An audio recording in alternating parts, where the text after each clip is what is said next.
जकारा बाबा पौनाहारी जी दा बोल सच्चे दरबार की जय। बाबा जी का प्रथम अवतार शिव पार्वती पुत्र स्कंद अथवा कार्तिकेय के रूप में माना जाता है, क्योंकि कार्तिकेय जी भी ब्रह्मचारी थे और बाबा जी भी ब्रह्मचारी थे तथा कार्तिकेय का वाहन मोर था और बाबा जी का वाहन भी मोर है। ये बाबा जी का पहला जन्म हुआ और बाबा जी का दूसरा जन्म कौल के रूप में हुआ था। इस जन्म में भी इन्होंने शिव की आराधना की। बाबा जी के दूसरे जन्म के बारे में प्राप्त तथ्यों के अनुसार द्वापर युग में बाबा जी के इष्ट भगवान शिव ही थे और बाबा जी का तीसरा जन्म में बाबा जी का संबंध महर्षि व्यास के पुत्र शुक्रदेव मुनि के साथ जोड़ा जाता है। पुराणों में शुक्रदेव जी के जन्म की कथा इस प्रकार से मिलती है। एक बार बाबा ब्रह्मा के मानस पुत्र देव ऋषि नारद जी पार्वती के साथ गए और शिव महिमा का गुणगान करते हुए माँ पार्वती को बताया कि शिव तो अमर हैं, परंतु आपके कई जन्म हुए हैं। शिव के गले की मुंडमाला आपके विभिन्न जन्मों की प्रतीक है, इसलिए आप भगवान शिव से अमर तत्व की प्राप्ति के लिए प्रार्थना करें। नारद जी के कहने पर माँ पार्वती के भगवान शिव से अमर तत्व प्राप्ति के लिए अमर कथा सुनाने की प्रार्थना की, जिस पर शिव जी के अनुसार जगह जगह जहाँ कोई प्राणी कथा ना सुने वहाँ अमर कथा सुनाने के लिए तैयार हो गए। उन्हें अपने दिव्य शास्त्र से उस स्थान को प्राणी विहीन कर दिया और फिर माँ पार्वती को कथा सुनाने लगे। कथा सुनते सुनते माँ पार्वती को नींद आ गई। वहाँ पासर ही एक तोता बैठा था जो कथा सुनता रहा और हुंकार भरता रहा। कथा की समाप्ति पर जब भोलेनाथ ने पार्वती की ओर देखा तो पार्वती की माँ सोई हुई थी। तो भोलेनाथ ने सोचा कि जब पार्वती सोई हुई है तो कथा में हुंकार कौन भर रहा था। जब भोलेनाथ ने चारों ओर दृष्टि दौड़ाई तो उन्होंने एक तोते के बच्चे को उड़ता हुआ देखा। तो भोलेनाथ ने गुस्से में आकर शंकर धनुष उठाकर उसे मारने के लिए उसके पीछे भागे, परंतु यह पक्षी व्यास ऋषि की पत्नी जिसने जम्हाई के लिए अपना मुंह खोला था। शातलाई में बाबा जी की कर्म लीला और साधन। बाबा बालकनाथ भरमौर से चलते हुए कांगड़ा, ज्वालाजी, हमीरपुर होते हुए बिलासपुर के बशरेटू नामक स्थान पर आ गए। वहाँ कुछ समय बशरेटू महादेव की साधना में लीन रहे और फिर शातलाई आए।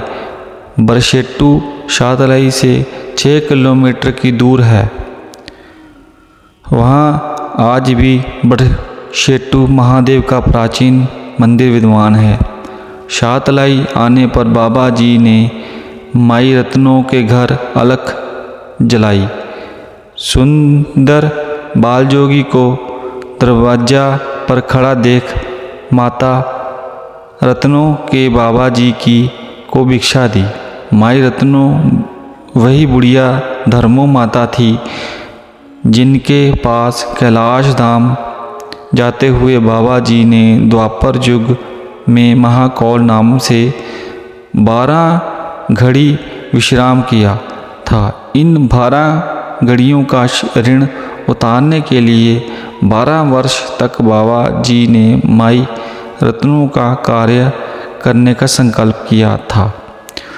उन दिनों रत्नों माई को गाय चुराने की सुविधा हो रही थी, इसलिए बाबा जी ने माई रत्नों की गाय चुराने का प्रस्ताव रखा। माता रत्नों ने भी उस प्रस्ताव को मान लिया। इस दौरान बाबा जी शातलाई में एक विशाल वटवृक्ष के नीचे साधन के साथ साथ माई रत्नों की गायें भी चराने लगे। उन्होंने माई रत्नों से कहा कि जा तुम मेरे लिए रोटी छाछ लाया करोगी। उसे छाछ पेड़ के सुराख में रख दिया। जब मुझे तप ध्यान से समय मिला करेगा तो मैं इसे ग्रहण कर लिया करूँगा। साथ में यह शर्त रखी कि माई मैं तब तक ही तेरी गाय चुराने का काम करूँगा जब तक तुम मेरे काम से संतुष्ट रहोगी। जिस दिन तुम्हें मेरा काम अच्छा नहीं लगेगा उसी दिन मैं यह काम छोड़ दूँगा। माई रत्नों ने बाबा जी की बात मान ली और इस तरह बाबा जी लगभग 12 वर्ष तक माता रत्नों की गाय चराते रहे और खुद साधना में लीन रहते थे। 12 वर्ष का समय पूरा होने को आया तो एक दिन गायों ने शातलाई के जमींदारों की फसलें उजाड़ दी। तब जमींदारों ने गुस्से में आकर गायों को बड़सर पुलिस थाने में ले गए, जहां आज भी थाने के साथ गऊ फाटक के नाम का मंदिर स्थित है। जमींदार बाबा जी की शिकायत एवं उलाहना लेकर माई रत्नों के घर गए तो माई रत्नों ने खेतों को देखा तो खेत उजड़े हुए थे। माई रत्नों ने क्रोध से बाबा बालकनाथ जी के पास पहुंची तो बाबा जी अपनी तपस्या में ध्यान मगन थे। माई रत्नों ने गुस्से में आकर बाबा जी को उलाहना दिया कि क्या मैंने ऐसी शिकायतों के लिए ही आपको 12 वर्षों से लस्सी और रोटियां दिखलाई हैं। आज आप यहाँ अपनी तपस्या में मगन रहते हो और गायों ने वहाँ जमींदारों की फसलें उजाड़ दी हैं। इस पर बाबा जी ने कहा कि ऐसा नहीं हो सकता। बाबा जी ने माई रत्नों को जमींदारों को लेकर खेतों में पहुँचे तो वहाँ सबने देखा कि खेत हरी भरी फसलों से लहराता है। बाबा जी की चमत्कारी दिव्य शक्ति से सभी लोग हैरान हो गए और उन्होंने चरणों में गिर पड़े और क्षमा मांगने लगे। माता जी रत्नों की अपनी भूल पर पछतावे लगी। बाबा जी ने माई रत्नों से कहा कि तुम दूसरों के कहने पर सच्चाई को जाने बिना मेरे पर क्रोधित हो गई। अब मेरा वचन पूरा हो गया। अब मैं जा रहा हूँ। तुम अपनी गायों को संभालो। जैसे ही बाबा जी वहाँ से चलने लगे तो माई रत्नों रोती बिलखती कहने लगी, बेटा मैंने तुम्हें 12 साल प्यार से रोटी छाछ खिलाई पिलाई है, क्या उसका फल यही है? यह सुनकर बाबा जी ने कहा कि हमारा तुम्हारा संयोग इतना ही था। संयोग और वियोग अपने समय अनुसार होता है, इसमें हम तुम कुछ नहीं कर सकते। जहाँ तक आपको बताना चाहूँगा कि मैं पौणाहारी हूँ। मैं तपस्या करते हुए आपसे जो रोटी और छाछ ग्रहण की है उसका कभी सेवन नहीं किया। तुम्हें तुम्हारे द्वारा दी गई रोटी और छाछ इस वट वृक्ष के नीचे सुरक्षित रखी है। यह कहकर बाबा जी ने वट वृक्ष के ऊपर चिमटा मारा।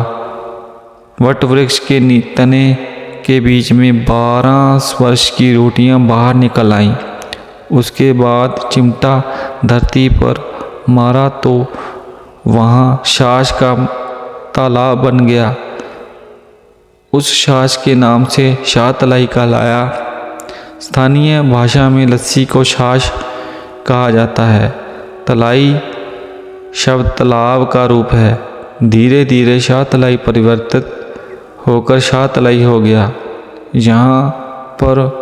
जहाँ वटवृक्ष के कोटर में बाबा जी ने रोटियां रखी थी, उसकी स्मृति के रूप में मंदिर बनाया गया। उसमें बाबा जी का धूणा भी है। धूणे के साथ भी आज भी वह स्थान है जहां बाबा जी ने छाछ एकत्रित की थी, परंतु इस जगह को आधुनिक रूप में निर्मित किया गया है। परंतु इस तालाब का कुछ भाग कच्चा संरक्षित रखा गया है। इस भाग की मिट्टी गुणकारी मानी जाती है। जनश्रुति कि अगर बच्चों को मिट्टी खाने की आदत हो तो इस मिट्टी का सेवन करने से यह आदत छूट जाती है।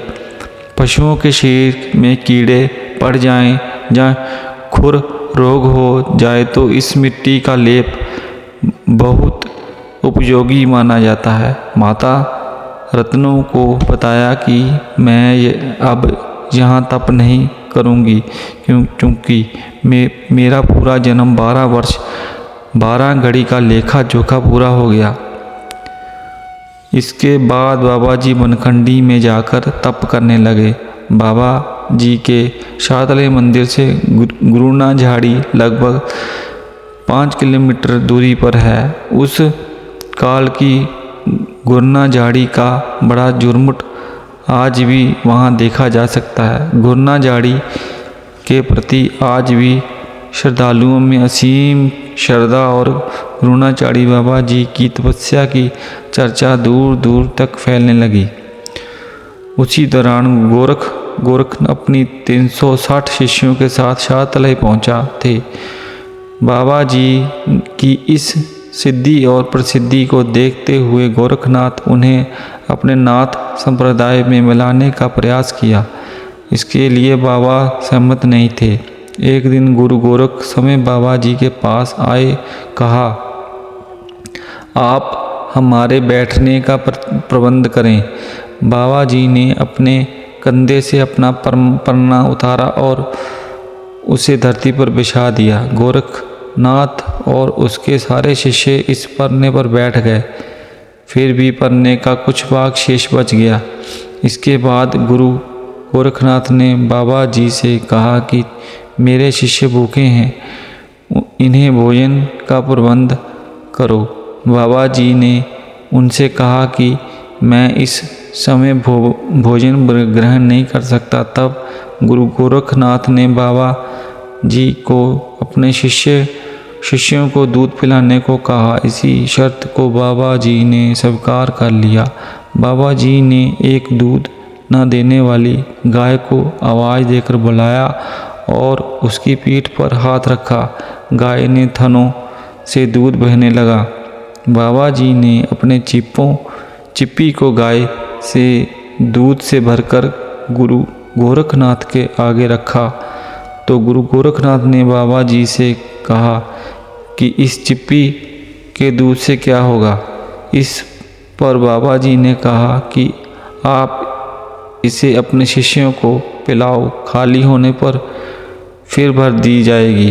गुरु गोरखनाथ ने अपने शिष्यों को इशारा किया कि इस दूध को पियो और अपने भूख शांत करो। शिष्यों ने चिप्पी को उठाकर पेट भरकर दूध पिया, लेकिन दूध उतना ही रहा। इस तरह बाबा जी गुरु गोरखनाथ की शर्तें जीत गए। इसी कारण बाबा जी को दूधाधारी नाम से भी जाना जाता है। इस पर गुरु गोरखनाथ ने थोड़ा शर्मिंदा हुए और बाबा जी को औषध चमत्कार करने को कहा, जिस पर बाबा जी ने इनकार कर दिया। गुरु गोरखनाथ को अपना परिचय देने को कहा। इस पर गुरु गोरखनाथ ने अपना मृगशाला को हवा में उछाला और बाबा जी को इसे नीचे लाने को कहा। बाबा जी ने अपना चिमटा ऊपर उछाला और मृगशाला टुकड़े टुकड़े होकर नीचे गिर गई, मगर बाबा जी का चिमटा ऊपर आकाश में ही घूमता रहा। जिससे उन्होंने गुरु गोरखनाथ को नीचे उतारने को कहा, जिसमें गोरखनाथ असफल हो गए। गोरखनाथ असफल होने पर अपनी धर्मिता पर उतर आए और उन्होंने अपने शिष्यों को आदेश दिया कि बाबा जी को घेर कर उनके कानों में मुद्रा पहनाकर अपना शिष्य बना लें। उसके शिष्यों ने ना बने मुद्रा पहनाना शुरू कर दी। वह कानों में छेद करते लगे। मुद्रा बनाने में वही छेद बंद हो जाते हैं। शिष्य बार बार कोशिश करते पर सफल नहीं हुए तो बाबा ने मोर, जो कभी उनके साथ नहीं देखा गया, को बुलाकर उस पर सवार होकर किलकारी मारते हुए वहाँ से उड़ गए। गुरु गोरखनाथ और शिष्य देखते ही रह गए। इस कारण बाबा जी को मोर सवारी का नाम भी दिया जाता है। तो ये थी बाबा बालकनाथ की शाहतलाई की कथा। और जो भी इस कथा को भक्त सुन रहे हैं वो आगे इस कथा को शेयर करें।